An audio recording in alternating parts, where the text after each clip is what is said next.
I'd say it's perfect for people who have a fear of letting go of taking control because they're so used to controlling every aspect of their life, and to actually surrender to someone else being like, we're doing this, we're doing that. This is a schedule and come enjoy.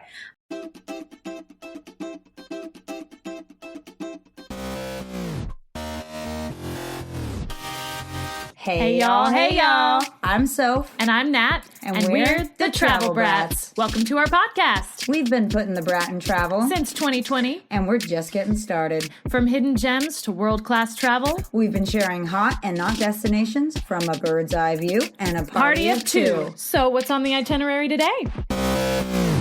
Hey, Travel Brats. It's Soph, and I'm super pumped, guys. Today we have a wonderful guest. We're going to talk with her about adventure travel with a purpose. And without further ado, I'm just going to go ahead and introduce her. Her name is Ting Ting Guan. She's an author, retreat leader, and movement practitioner who's traveled the world, hosting immersive trips in places like Mongolia, Egypt, Bali, and Mexico. She recently returned from Mongolia after learning she has Mongolian ancestry, and she went there to discover her roots and rode horseback across the steppes, spent time with eagle hunters, and lived with a nomadic family.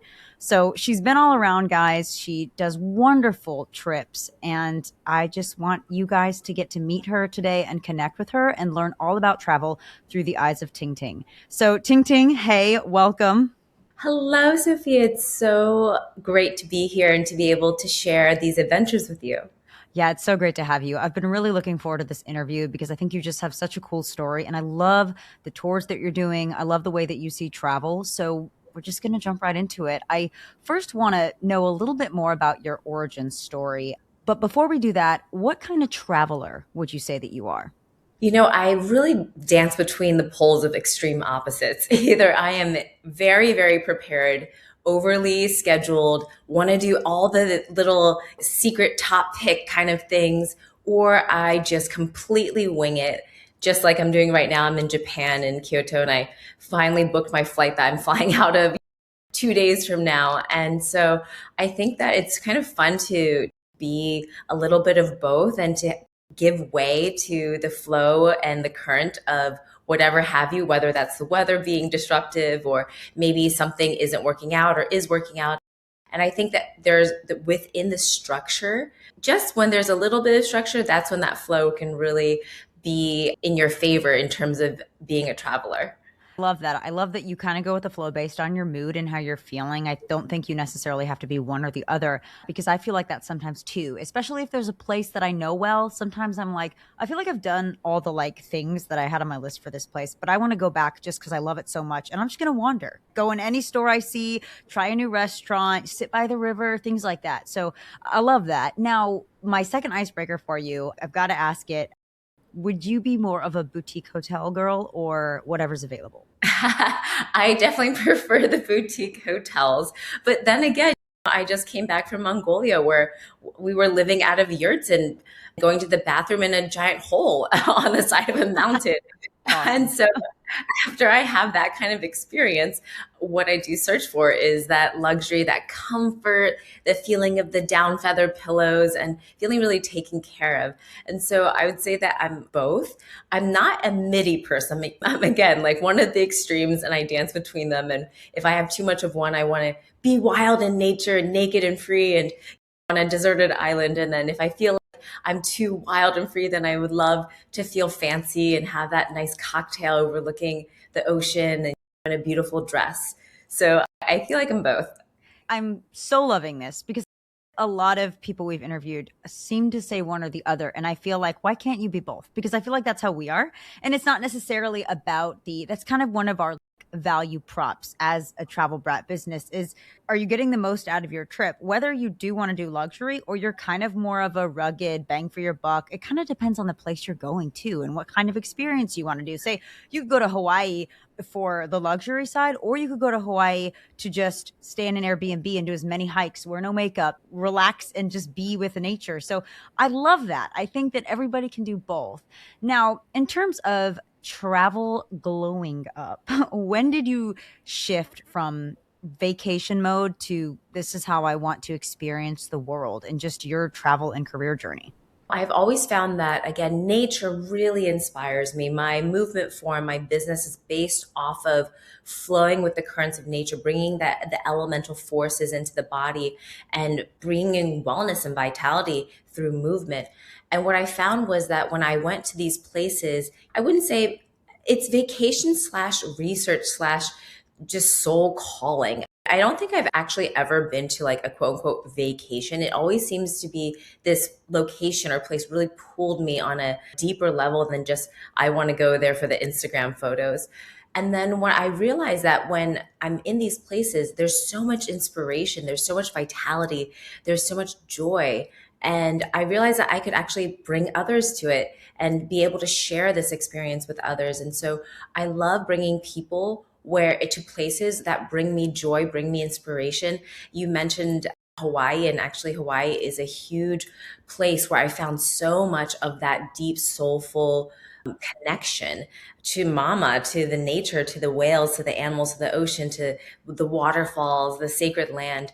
And so I realized, oh, wait, I don't have to do this by myself. I can do this with people who want to learn from me. And that slowly progressed into bringing people along with me. And most of the year that I plan ahead is, where do I want to go? Is my soul being called? And if people want to come with me, you know what? I might as well just invite them and see who comes. And 90% of the time, these retreats have been incredibly successful and booked out. And so I really feel like the people that feel that connection that I do to nature, they want to join and they want to do the movement. They want to feel not just a soul connection singularly, but also in a group field. Yeah, Ting Ting, I'm so glad that you said that. I kind of hate the word vacation sometimes because I don't like the whole like, oh, I hate my life and it's an escape and I only have a 4-day weekend and I'm just going to go sit like a bum here. And I think that travel should be more of an adventure and a cultural experience. And like you said, a connection with other people, a new culture, history, or like your trip to Mongolia, which we will talk about very soon, a trip to connect with your roots and your own history, which is super neat and super meaningful. Travel should have an impact on us when we go. You mentioned your hosting and your traveling and your group trips. How is traveling as a retreat leader different from traveling on your own, just for your own adventure and your own fun? Oh, yeah, there's a dramatic difference. I mean, there are parts of it that merge because the little kid in you as a retreat host is still alive when you're going to all these new places, or maybe it'll be my 12th time in Egypt at this point because I've hosted Egypt for so long, but still I can't help but have this joy, this awe for places I've been in multiple times. You always see these deeper layers of whether that's a temple space or a city or the people. And there's still that joy that bubbles up inside. And of course, it's a lot different than being a single individual going through these spaces where you can just take as much time as you need, do whatever you want, be in your own inward journey, spiritually and soulfully. Whereas being a host, you're really kind of making sure that the field of your people they're feeling safe, they have everything they need, they're hydrated, they have water, they know where the bathroom is, all these other things. That it's kind of like I always say I'm herding kittens all the time when I'm going to this, because they're all going off in different directions. There's a cute little shop over there and they're all are going in the wrong direction. And then I have other people that need to pee. And then I have other people who are wanting to take group photos. And so it's more when I'm hosting a retreat, it's more of like, I feel like I'm herding people and I'm just kind of like, no, let's all stay together. We're all going to have time to do everything. Being in a group field is incredibly powerful because that energy is amplified and we sort of allow each other to expand in that energy and we share something really deep and really special. And it is still special on your own, but to be able to share it with others, it just makes it so much more rich and so much more fulfilling. Well, I love that. And I think you're so right. I think there's something so special about group trips and just the connection with other people. In terms of deepness and just rooting and special trips, I want to talk about, probably, if you disagree, let me know, but one of your most special and important trips for you as a traveler and as a human being, Mongolia. So tell us about the entire Ancestry adventure. Yes. I actually, for the longest time, thought that I was 100% Chinese. My roots were in China. I grew up speaking Mandarin. I was born in China. Both my parents are very Chinese, for lack of a better word. But then I've always wondered, I had this really thick curly hair. And I always wondered, why do I have such thick curly hair? This isn't actually a quality of most Chinese people. So I decided to take an ancestry test. And lo and behold, when I received the results, it said I was like something like 86% Mongolian. And Wow. I showed this to my family and they completely rejected it. They're like, oh, it must be wrong. You have the wrong results. It must be someone else. And of classic, very Chinese parents of them. And so I'm like, okay, well, if they're not going to listen to me, then I will take these matters into my own hands. And I've always been so fascinated by the Mongolian people. I consider them the Native Americans of Asia. They're very nomadic. They're very connected to earth and nature. They live off the land. They have such beautiful rituals and such deep connection to the family and the animals that are based in that region. And so I reached out. I actually happened to be just randomly talking to a friend about how much I wanted to go. And he goes, oh, one of my best friends from high school lives there and I can connect you. And I was like, wait, hold on. This is the same person that I had actually been following on Instagram for a very long time. His name is Eric Cooper. He runs derbies in Patagonia and races in Mongolia. Wow. And so we connected and he's like, come, why don't you make this into one of your Guanjing retreats and bring people and come? And I said, absolutely. We made the plans and I told him, I was like, listen, I have never ridden a horse in my life. And I'm a little bit nervous because I see your videos to get to the point of when you're riding horseback, holding a golden eagle. I'm like, I don't know how to exactly get to that point and prepare myself without being there for months ahead anyway. And so he said, just take some horseback riding lessons. And so I did. And that was actually a hilarious journey because there's a major difference between being in a corral on a horse with a woman telling you how to sit properly while the horse is on this long line versus being on a half feral horse where they just don't listen to you at all. And then you're just going full on galloping across the Great Plains, across jagged rock cliff edges with Literally can't imagine. with like sub-zero degree temperatures, and also following these incredible men with holding their golden eagles going hunting. Like there is a dramatic difference. And so even though I'd say I'm happy that having the horseback riding lessons helped me become more familiar with the horse, nothing could have prepared me for what it was actually like while I was there. That's awesome that you just said, I'm going to go do this. I'm going to figure it out. I'm going to learn how to ride a horse. I'm not going to be afraid of the eagle. I'm going to go experience my cultural heritage. I think that is so neat. It is so fun. I mean, and that's a true adventure where you also learn a lot from travel. And those are like the immersive experiences you want when you travel. I mean, you're not going to go all the way to Mongolia to sit by a pool or relax. I mean, again, you can have those evenings where you can go to a nice restaurant, enjoy the cultural food. But I think that is so neat because it's part of history and culture, which is so important when you travel. You talked about a lot of culture shock right there. But what would you say was the biggest culture shock for you just in general when you got to Mongolia? I would say I had prepared for them to be part of the land and for me to be part of the land. I would say the biggest culture shock was I didn't realize how much, and I knew it in some way, but it didn't appear real until I was there, how much they use literally every part of the animal. And so, for example, the biggest shock to me was we're in these yurts, there's a fire tender, and he was very sweet. Every few hours, he'd make sure the fire was continuing to warm up these yurts for us, even throughout the night. But what I didn't realize until like a few days into it was that they were actually using all of the yak dung to burn in the stove and to keep the fire warm.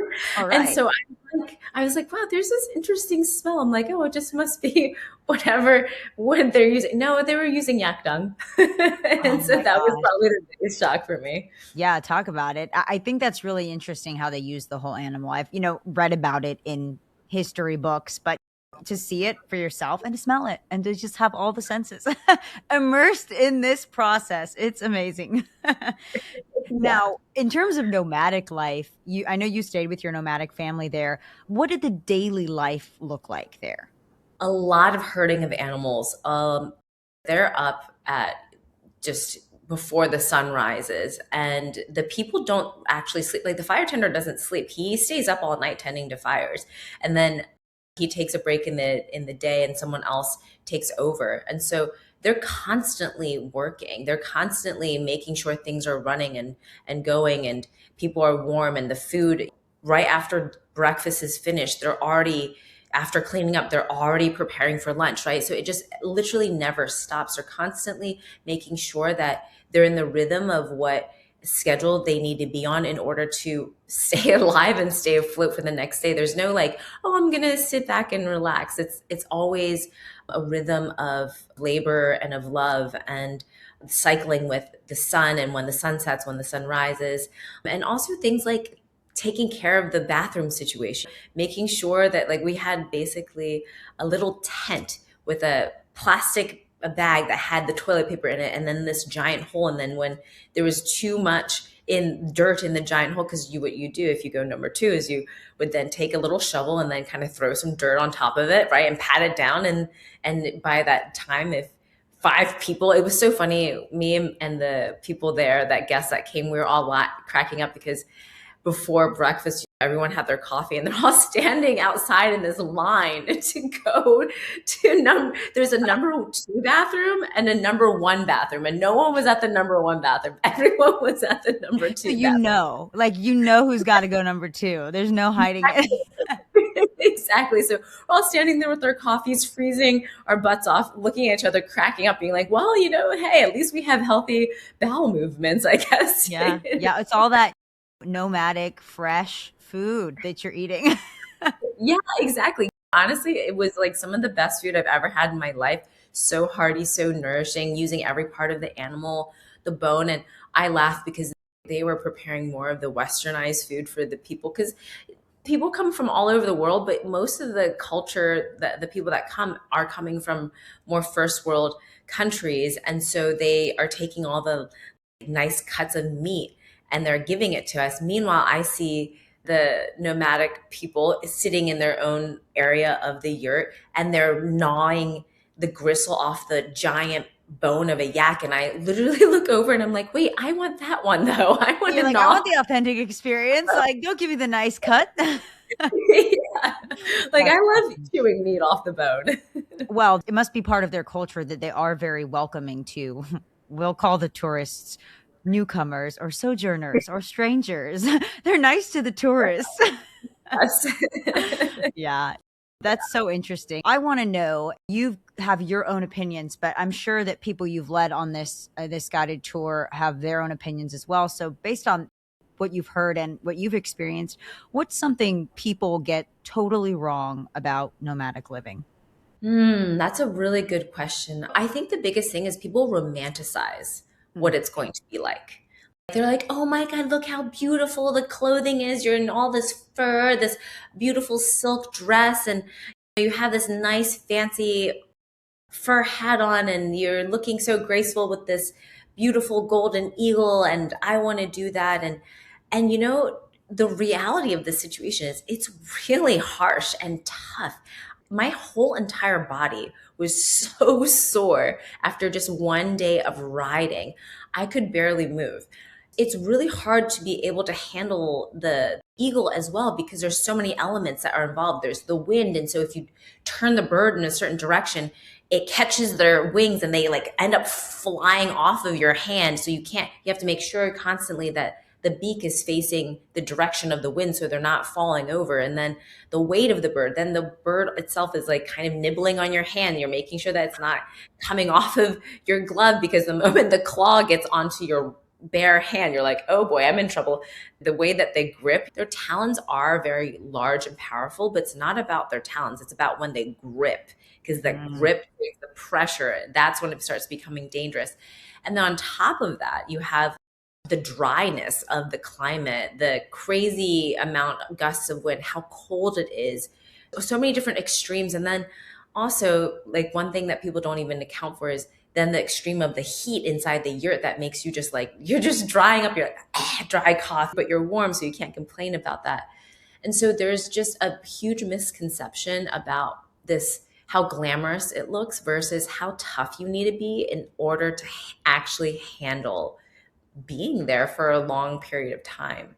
Right. It sounds so physically demanding. I guess a tip for people that do want to do this trip is you guys got to be a little bit physically fit. And if you want to enjoy the experience, ready to do things like horseback ride and have an eagle grip your arm, make sure that's something that A, you're going to be comfortable with, but B, like that you're physically fit enough for, because I'm sure that eagle is pretty heavy too. Yeah, yeah, it is, and actually there's exercises that Eric told us to do, which is all these shoulder exercises. And he's like, you got to be able to lift at least 25 pounds, one on each side of your arm to that you're able to lift the eagle. And also when it lands on you, because it's flying at full speed and your arm has to stay straight and you have to hold your arm for it to be able to land on you. It can't be a little jiggly noodle. It has to be very like solid for it to land safely and properly. And yeah, you need to be physically fit or you can't complain when you're there, because there's nothing you can do once you're there. You have to be able to handle it and take it like a man, or else you're just going to be miserable. But that's what makes you so much more resilient. I mean, I was laughing with my partner after this because we were looking at other horseback riding adventures and we were looking at all the different ones, and it was like, oh, just a nice trail through the pastures of France to see these castles. And then there's these other things going through vineyards in Italy and this other thing in Greece. And I was like, wow, we went to the most insane possible trek with horses. Like, I can do any of this now. This all seems like a walk in the park compared to what I went through in Mongolia. You're going from 100 to 0 now, Ting Ting. So you can do any horseback riding that your heart desires on the beach, in the vineyards, all those PG horseback riding. Oh, that's great. It's funny because when you talked about the way it seems and looks and kind of how you romanticize it, I think of that because you're kind of going back in history with this trip. I think about how we romanticize like stories and history, where all the time I tell my husband, I would love to be living back in this era where they wear those beautiful gowns and the gloves and the hats. And he's like, oh yeah, you want to know indoor plumbing and you want to be sweating 24/7 in the middle of summer in like South Louisiana or South Alabama. And it's funny. You really do romanticize these things, but I also romanticized you so much when I saw, I love you, Ting Ting. When I saw your picture holding the eagle, I thought exactly what you were talking about. I was like, oh my gosh, she looks like a fantasy heroine, like Mongolian queen with her eagle and her hat and her costume. It was pretty amazing. So we'll have to post that for the brats to check it out. It was a really cool picture. I'm sure you love that picture because it kind of encompasses the whole going back in time. Look like one of your ancestors. And I think it's all great points about just the reality of the trip and what people need to be ready for. Would you recommend it to the average traveler or only to hardcore travelers? I would recommend it to anyone who has the resiliency in their bodies to be able to handle it. If you're someone who's like, oh, I'm tired after like a 3-mile hike, don't go. just don't go. And if you really want to go, then you need to go to the gym and lift some heavy weights and do some endurance stuff. This is also a misconception about horseback riding. People think, oh, I'm just on the horse and no, you are working it. And I'm out of breath when I'm riding a horse, especially when they're going fast, because you really have to keep your body in harmony with the horse. You can't just be like flopping around completely just disconnected to the animal underneath of you. So you're really navigating, you're using your core a lot, you're using your arms, you're using your back muscles, you're using your whole body. And like I said, like after just one day getting off that horse, my entire body was just wrecked. And I am someone who is constantly at the gym doing my movement form, lifting weights. I had been practicing riding on horseback, and your thighs, your inner thighs, your calves, everything and little random parts of your body get sore where you're like, I didn't know a muscle existed in this area. Well, When you exactly. Yeah. That's the thing is I think a lot of people don't realize that it's just different muscles and different movements. So they're like, well, I'm fit. And then they go and they're like, oh crap, I really am struggling. I've experienced that on like long hikes where I'm like, well, I hike, but I haven't done a 16-mile hike right now. So I can't walk. My muscles are like, what did we just do? But I think it's great advice that you just gave. And for those travelers that they really want to do it, but they're a little bit nervous. Like, I want to be there. I want to do that. But I have a bit of a fear of traveling to China or Mongolia. What would be your advice for them? Mongolia, China, these people are so sweet. They're so caring. They're so non-judgmental. I find that when I travel, it was my first time back in China a few years ago since leaving there when I was 5. And going back, I just realized that they really want the people of the West to have a good time, despite what the global situation is between the countries, or despite any of that. The people there are really incredible. The nomads, the Mongolians are very, very, very sweet and inviting. I think there's this fear not because of the people, but almost because of communication, right? This inability to communicate certain things because of the language barrier. And I would have to agree, you go to China, not many people are going to speak English unless you're in a city, in an airport or something like that. Same goes for Mongolia. Most people, they don't speak it. So you have to prepare for it. Get your Google Translator, make sure you have the international Wi-Fi and reception so you're able to communicate. I think for me, that's sometimes the most frustrating thing of all is like you're trying to say something like, where's the bathroom? And people, I often get told by my friends I'm really good at charades at this point because I'm like, I need to pee, or like, where's the phone, or the bus. I'm making all these like physical gestures, and people are like, wow, you would win at charades every time. And then sometimes I get it, and I'm talking to someone, they laugh, they're like, oh, and then they also charade to me back, and so I actually find that kind of hilarious too. But just for people who feel nervous about going to these countries, just know that people in general just want to support you and help you, and just make sure you have the internet to be able to communicate properly. Yeah, no, that's a great tip. Now, I want to talk a little bit about identity and just identity, ancestry, travel. It's becoming a huge thing because we do have things like ancestry.com, et cetera, et cetera, et cetera.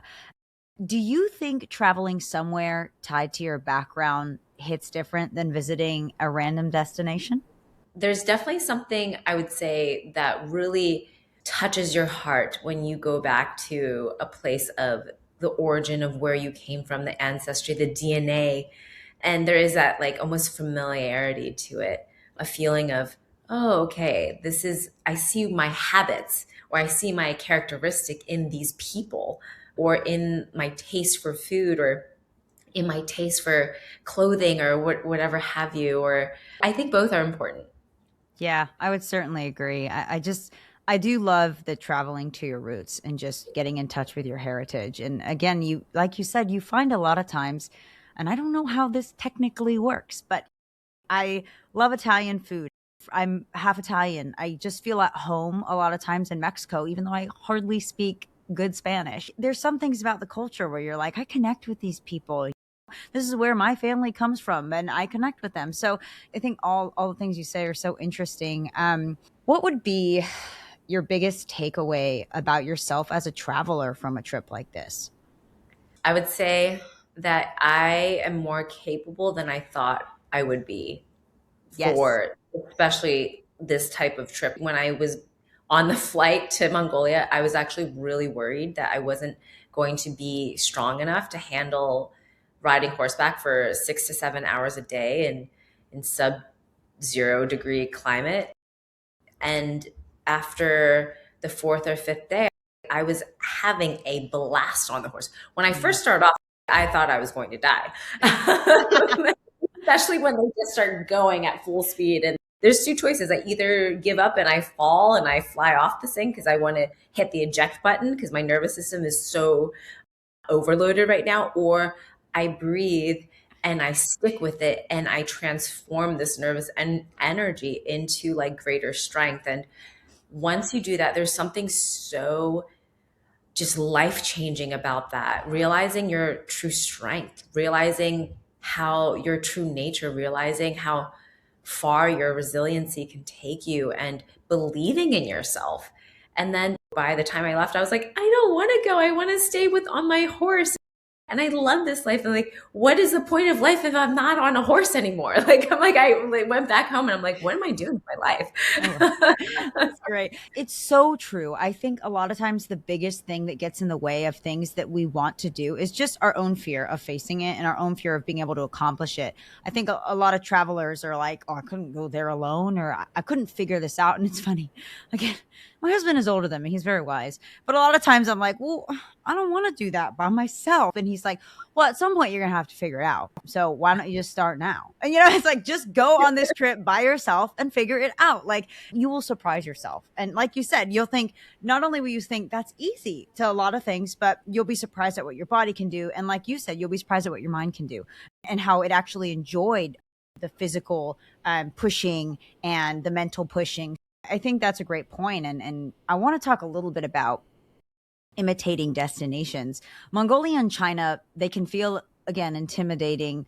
What would you say is the biggest misconception that people have about that country or about those places in general? I think people are terrified because they don't know where to go. Actually, they don't really know much about China. They don't really know like how to even begin to plan a trip for China. I mean, first of all, China is very, very vast. In fact, I'm planning a retreat in China in the Yunnan mountains for where the birthplace of Pu'er is, with the Bulang tribe. And so people are kind of like, what do I even do in China? And I think so that's a major thing. So it's kind of like you got to pick your own adventure, because actually China has everything. You have the crazy mega cities. You have the beautiful, gorgeous countrysides. You have the megaliths that are more grand and more strange than the Great Pyramids, but no one even hears about them, right? So it's like, do you want to go on a spiritual adventure? Do you want to go on a very physical backpacking adventure? Do you want to have a city life? Do you want to experience all of it? How much travel do you actually want to do?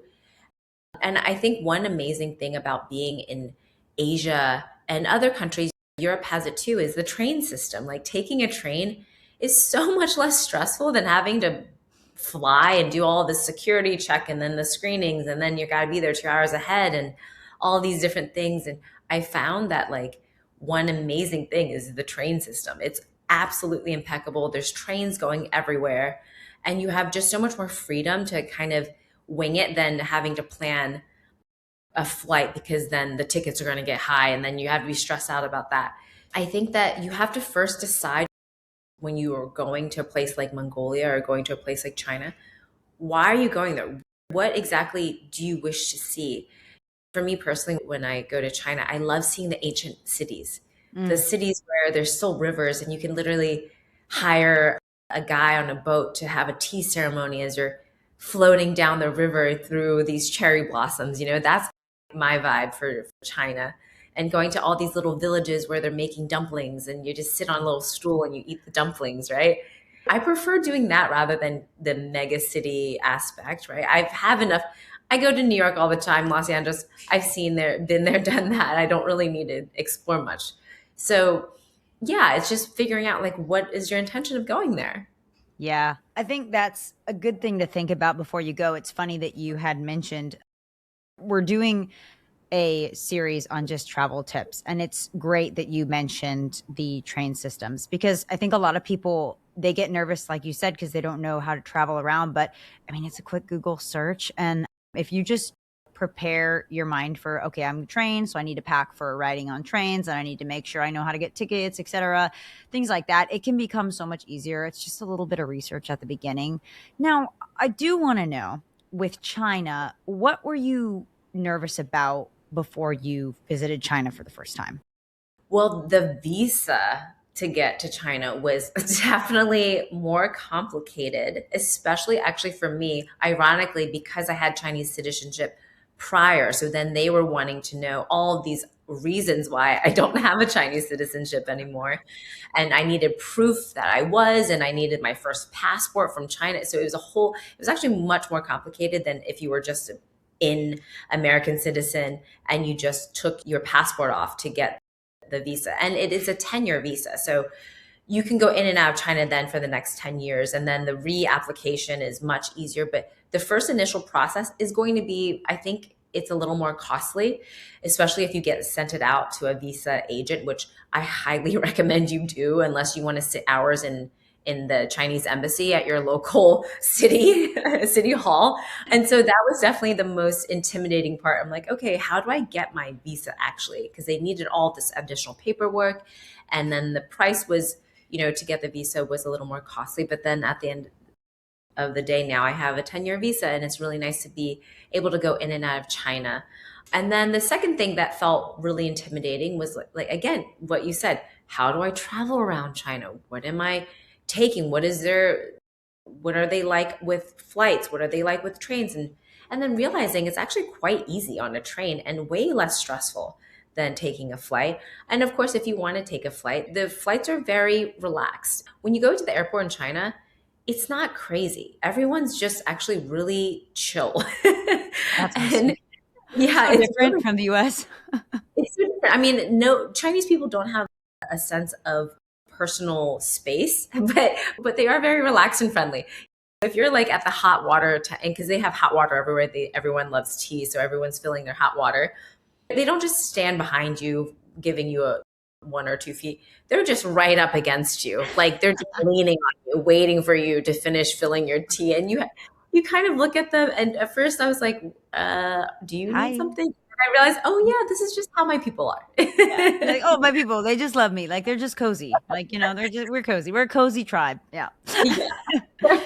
Oh, that's great. That's interesting about airports. Gosh, wouldn't that be nice? Here at the Travel Brats, we love our hots and knots. Was there a moment or like a most memorable travel story where you kind of thought, why did I sign up for this? Or like, I can't believe this is happening. I think that happens a lot when I am in Egypt. I've had those experiences. Okay. Egypt is crazy. And I've been so many times. Again, it's going to be my 12th time the next time I visit. And every time I go through the airport, I'm like, this is it. I'm never going back to Egypt again. This is absolute insanity. Their airports are insane. It's just chaos. And there was one time, actually the last time I was there, in my head as I'm going through the airport, I'm like, I'm never coming back. But of course, once I hit being on the Nile, I'm on the boat, seeing the Nubian village, I'm like, I love Egypt. But when I'm in the airport, they had an additional security scan before you even could go to check your bags and check in. But there's only 2 security scans. So there's only 2 like belts where you can put all your luggage in. Meanwhile, there is an insane flood of people. It's an international airport. Yeah. And so just these 2 security belts, people are trying to jam all. I've never seen anything so chaotic in my life. I mean, I was like, wow, if there was like actually a natural disaster or something really serious were to happen, people would start, I was like, this is at a point where people would just start killing each other. Like, this is crazy. Wow. I mean, grown men, I was actually really angry at this, like grown men are trying to knock me over with their giant suitcases so that they could get ahead in line. Like, there was no manner, there was no humility, there was no like, we're all in this together, let's try to make some order of it. It was just pure chaos. People were climbing over each other. People were jumping on top of the security belt, trying to shove their suitcase in and then trying to climb over the other people to cut in line. I was like, oh my God. What a cultural difference.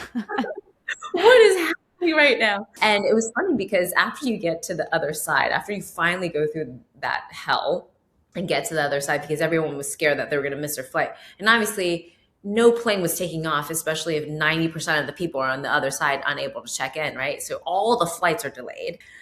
And finally get to the other side and you see these people again in line to check in. And it's like, do you remember you just nearly like killed me? Oh, 5 that's a bit minutes ago? awkward.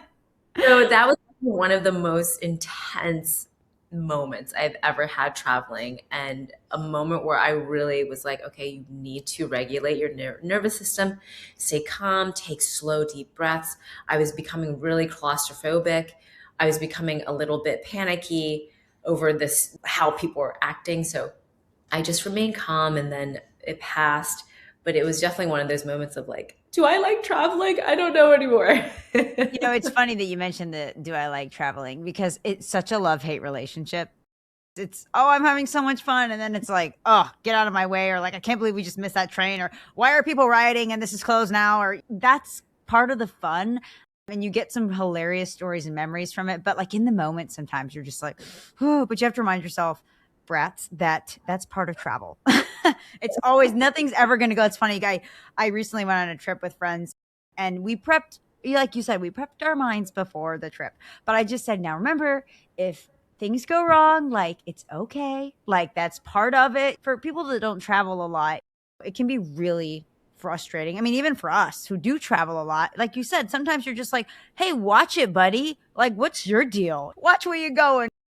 Now, you mentioned Egypt. So I want to stay on Egypt for a minute and just ask you, a lot of people really want to go to Egypt for a lot of the reasons that you listed, just especially the history, the culture, the pyramids. Like, for those people who are kind of worried about safety in Egypt, what is it actually like on the ground?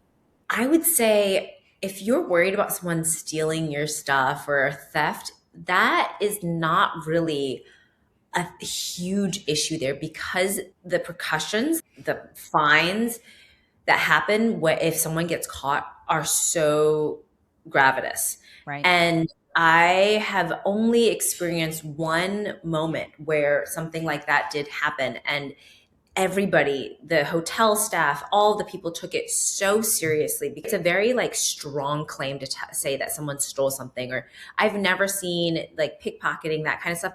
It's not there because it's so, you're dishonoring your family. It's really embarrassing to kind of do that stuff. Now, what I would say is a bit of my biggest frustration with Egypt would be the amount that the vendors and the people that sell push you to buy their stuff. It's kind of, oh no, the moment you glance at something, like, oh, you want this? Oh, there's 5 different colors. And then they start following you down the street. Please, miss, buy this thing. And you're like, whoa, someone needs to give everybody a marketing lesson that this is not how you sell stuff, right? Yeah. So that is my biggest tip, is when you go to the marketplaces, to be prepared that people are going to approach you. Are they going to steal from you? No. But are they going to be really annoying trying to sell their stuff? Yeah. And so what I actually do is when I go to the market, I go to the market and I stay in the shops where they don't bother me. And when they don't bother me, I'm like, cool. Even if maybe this other person had something I wanted more, I'm staying here because what they're giving me is they're giving me peace. And so that's my biggest advice when you go shopping there. It's chaotic. It's wild. You're kind of in the Middle East in that way, right? You're in a bazaar. There's definitely people that are going to want to trick you and stuff. So you have to be smart. You can't be this person like, oh, I trust everything you say. And this, like, you really have to have your wits about you, because they'll sell you. They'll be like, oh, this is brass. And you look at it, you're like, this isn't brass, actually. Is that really brass? They'll say whatever to get you to buy the thing. And you're like, this isn't, they'll be like, no, this is 100% silk. And then you feel it. You're like, this is polyester. You have nice eyes. Buy this quickly. Yeah, exactly. And so, sometimes instead of getting frustrated, I've learned to kind of flip the script on them. So if there's a man who's really persistent, he's like, no, please, like, oh, where are you from? They're asking all these questions like, where are you from? And I'll be like, outer space. And then they'll be like, oh, what's your name? And I'll look at him and I'll be like, Muhammad. We have a good laugh. And then my other tip is, if they're really trying to sell you something, then you try selling something to them. They're like, oh, you want my bag? My bag is for $5,000. That's hilarious. It's so funny you mentioned that. I've not been to Egypt, but I am well versed in, and I won't say this for the whole Latino culture, because again, I cannot speak for a lot of the Latin American countries, but Mexico, just like that. I think, in my opinion, it's continually gotten worse as their political system has gotten more corrupt, and they're trying to make more and more money, these small businesses, because they're taxed so much by the cartels. They're really like, please buy this. And I've had men at their stands follow me all the way down the street and around the block, like, ma'am, please come back. I love you. You know, you need this. And it's like, wowza. So yes, it's like you said, I need to learn to be a little more like you, where composed, or if you want to engage with them, to kind of not get aggressive, but like joke with them, you know, like, hey, look, I like this, I'm going to come back. And I think a good note while we're on this topic for people, because I think a lot of Americans, because we're so used to our culture, you can bargain with these people. You know, say, oh, maybe it isn't brass, so you're going to give it to me for like $2, right? I always give my friends culture shock when they travel with me and they're like, you can't do that. I'm like, yes, you can. You can do it in a lot of stores, not just outside market booths, because a lot of people in foreign countries, they're willing to bargain. They're trying to sell. I think that's kind of part of the fun. I kind of act how you do, and that's part of the fun. Now, I want to know, we talked a little bit about the Unan Mountains and the Bulan tribe in Egypt. Those are some of your most adventurous trips, and you do tours to those places. Are there any that I'm missing? Well, those are the ones that I'm focusing on right now. I'm also going and spending some time and doing this spiritual journey through Greece that's coming up in May. We're going to all the different oracle temples. We're going to the Corinthian cave, where it is known that this is the cave of Pan. We're also going to Glastonbury as well every year. So Glastonbury is in the UK. It's known for the mists of Avalon. So essentially, when you look at it from overhead, it literally looks like a beautiful naked woman laying down with two giant hills and this V shape at the bottom. And so there's a lot of beautiful like stories and myths and tales about the way that the spiral is in Greece. I love going to those places, and that's happening at the beginning of the summertime. So I'm really excited to go back. Oh, that's fantastic. Before I forget, I think you had mentioned also Bali in Mexico. And on that topic, Bali and Puerto Escondido are popular, and a lot of people want to travel in a more local way. How would you keep those trips feeling authentic and not too touristy? In terms of Mexico, I would say I really enjoyed being in Oaxaca, being in Mexico City. It just very laid back atmosphere. And you mentioned how Mexico can be really pushy with shops and people at the markets. And in those two cities, actually super relaxed. There's a local culture there. So there's a lot of people, expats that live there. It's more culturally diverse, which allows for more reasonable prices, less fake things and haggling and stress with buying things. It just seemed to me those two places specifically were very down to earth and very welcoming and very sweet. I would say that because it is more of a local feel, you kind of sink into that culture very quickly. I just rented an Airbnb in Oaxaca, and I was in just a very cozy neighborhood with locals all around. The woman had a shop downstairs. There was a small little restaurant, and it just seemed like really easily to just sink in. More of the touristy places such as Puerto Escondido, that's when you're going to get the, like, hey, this is where the white people go and this is where the local people go, right? And so I like to go to cities and stay in cities longer that have that more of a mixed bag expat with the local feel. And in terms of Bali, Bali really blew up over the last decade. And there's including this whole swell of Russians that came in when the whole war with the Ukraine was going on. It's really changed in the diversity of people. And what I would say about Bali, and I love Bali. I used to live in Bali. I lived in Bali for 4 years from beginning in 2017. And I've seen it change. I've seen it become more luxury, the amount of buildup that happened. But I still have so much love for Bali. I'm about to head there in a few days. And so I would say with Bali, I like going to the more outskirty areas. I don't really like going into the inner city, not cities, but the more concentrated areas like Canggu or Ubud. The traffic is insane. But I like staying outside where the rice paddies are, where there's more space, Sesay Beach around. You're still able to get into like the fun restaurants and the fun shops, but you're still able to have this spaciousness. That's what makes Bali so alluring and so attractive. I remember when I lived there in 2017, I rented a 3-bedroom house with a giant pool surrounded by rice paddies. near the heart of Ubud, and it was like $400 a month, including Wow. cleaners and all that stuff. You can't get that now, which is so sad. But that's what I still look for. I still look for that spaciousness, that feeling of like I'm in the middle of nowhere. I think that's a great way to, like you said, you can still go to the restaurants and the shops, but you're kind of out in nature. And that is a very beautiful part of Thailand, just the countryside, the rice paddies and the trees. I mean, the foliage, the greenness of that country is amazing. And I loved how you mentioned some of the more relaxed places in Mexico, because like you said, wherever you go, you can get such a 180 difference. And I just love Mexico. I just love the people. Yes, I'm Mexican, so I'm a little biased. But like you said, with your Mongolian nomadic tribe friends, it's just that specific culture. It's always nice to go to a place because I've traveled to places where they're not very friendly with tourists in certain areas. And Mexico, I've never experienced any cold person. Maybe some annoying people, like the guys trying to sell you stuff, depending on where you are. If you're in that, like you said, Cancun down to Riviera Maya area, yeah, you better expect it. But I just love the people. They're so friendly. They're so welcoming. They're so kind. They love sharing their culture and their stories and their history and their food with you. And again, Bali, it just sounds amazing to me. And you can't beat the price in a lot of these places, especially Bali. That's such a great place to go to experience the beaches and the culture. And you're not, no wonder so many Europeans travel there. They're a little closer, but than we are, but it's worth the trip. It really is. Well, now, Ting Ting, I want to talk a little bit about travel tips because you're obviously well-traveled. Some kind of first adventure trip advice. What should somebody know before booking an adventure or retreat style trip? I would say be aware of where you're going in terms of health. Like you just hosted a retreat recently in Mexico where a lot of people got food poisoning and they weren't prepared for it properly.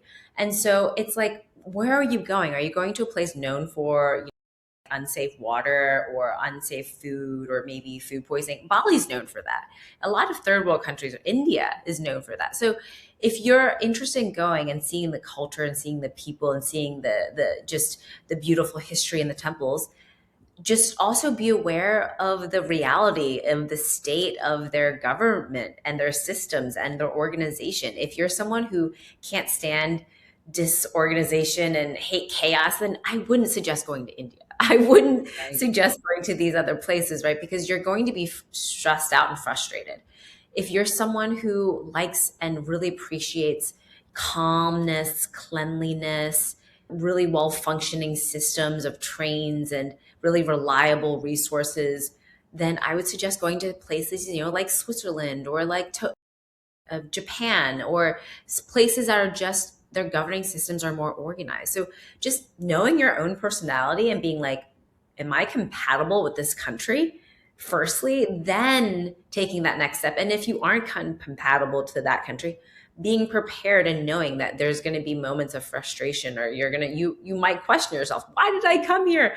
I hate how crazy it is. Everyone's trying to rip me off and I can't get a cab to save my life. It's like, well, that's kind of just the culture of that place and understanding that. So do your research first. Okay, what is their system like? Am I into it? Is it something that feels nice to me? And especially first time travelers, go to somewhere that's like you dip your toe into something, like maybe go to Europe. That's going to be very good for Westerners and you can get accustomed and acclimated to Europe very easily. You fall in love with Europe almost instantaneously, I would say, for 99% of the people. So I would just be aware of that. I'm laughing in my head so hard because I literally just got a typhoid shot today to go to Bolivia. And I'm like, it's not worth getting some of that stuff. Just like get what you need to get, take your malaria pills or get your typhoid shot. You don't want to end up having a real problem and really hating your trip. No, those are all great tips, Ting Ting. In terms of packing, you're well-traveled, so I want to know what's one thing you always pack no matter the destination? Very good question. I bring my red light, little compact light everywhere I go. Whether if I'm on my moon and I need something to warm or I have an injury, or it's also good for your face. It's just that nice little infrared light does so much. And, I've had clients that come on my retreat who've injured their knee, and I give them the red light therapy. And it's small, it's compact, but it's really, really helpful in so many situations. Also, my travel Theragun, my massage gun, oh my gosh, it's a lifesaver when you're sitting for hours on a plane and you just get that little Theragun out and you just massage your back for 5-10 minutes on the plane. Such a lifesaver. And I always have that on my carry-on.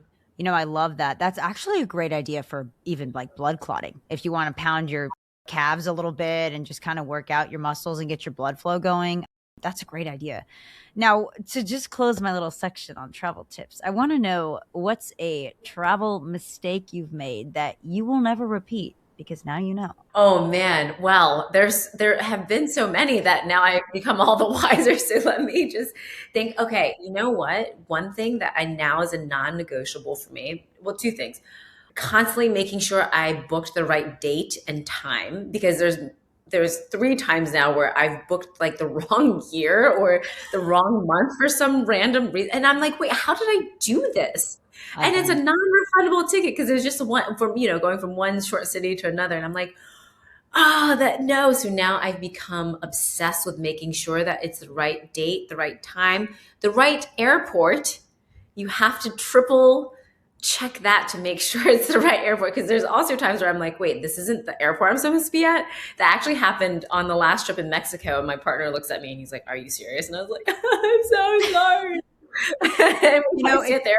Don't book again.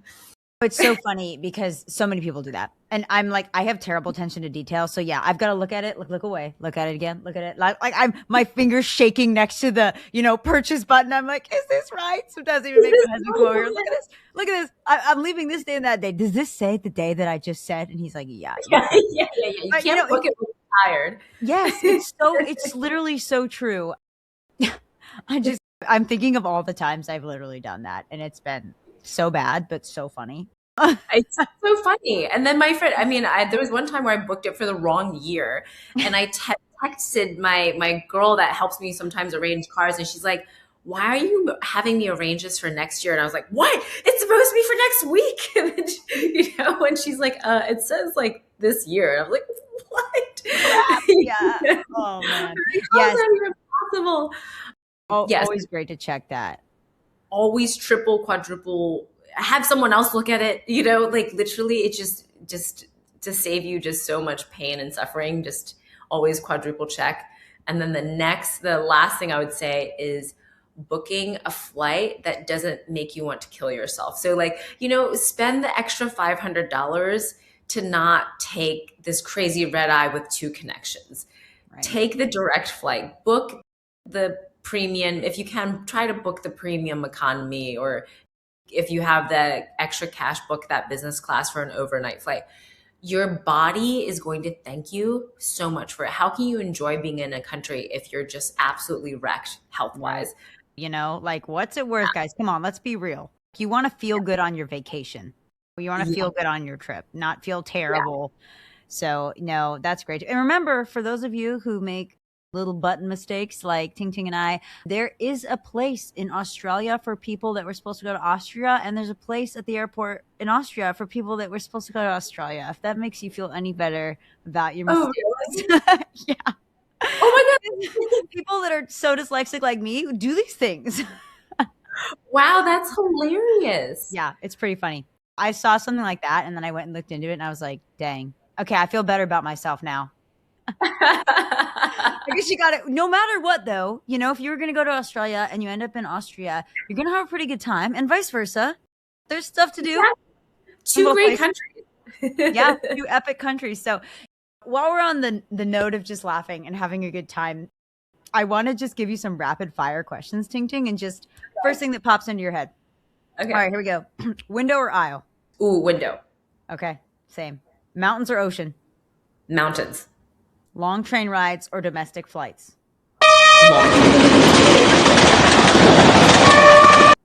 Canada. Canada. Oh, that's a good one. I wouldn't expect to love Canada either. Sorry, Canada. You're beautiful. Your people are great. Destination that challenged you the most? Egypt, of course. Egypt. And then also Mexico was very challenging. Yes, in its own special way, especially with the water food. Especially wanting that urge to eat the street food and then that urge to, not be sick. Yeah. If you know, you know. Yeah. One place you'd go back to tomorrow. Mongolia. Love it. I knew that. I totally knew you were going to say that. Give yourself a pat on the back. All right. Well, Ting Ting, that was fun. Thanks for playing that with me. We love to do that little rapid fire question game.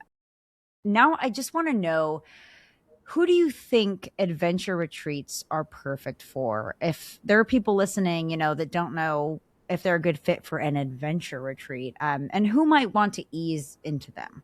I would say that the people who are afraid that they're not up for it are actually the people who probably will have the best time ever, because it really shifts who you believe you are as a person and how capable you are and how able you are to be on an adventure. I'd say it's perfect for people who have a fear of letting go of taking control because they're so used to controlling every aspect of their life, and to actually surrender to someone else being like, we're doing this, we're doing that, this is a schedule, and come enjoy, is also so healthy.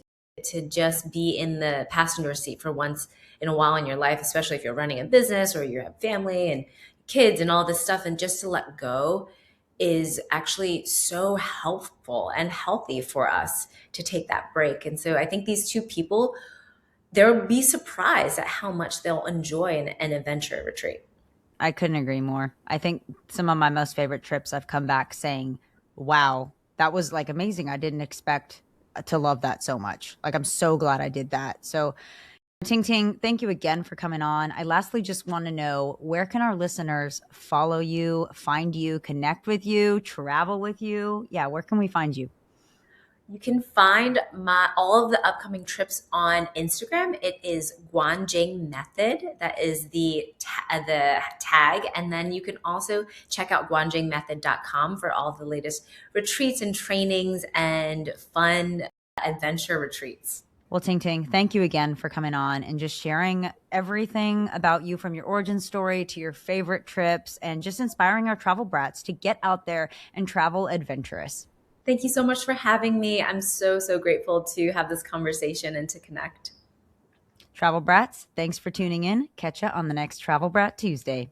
Hey, it's your Travel Brat Nat. I hope you enjoyed this episode. We love creating episodes based on places you are planning to visit. So, if you'd like to request an episode on a specific destination, you can visit thetravelbrats.com, go to About Us, then Where to Next to submit a request on an episode on your upcoming vacation destination.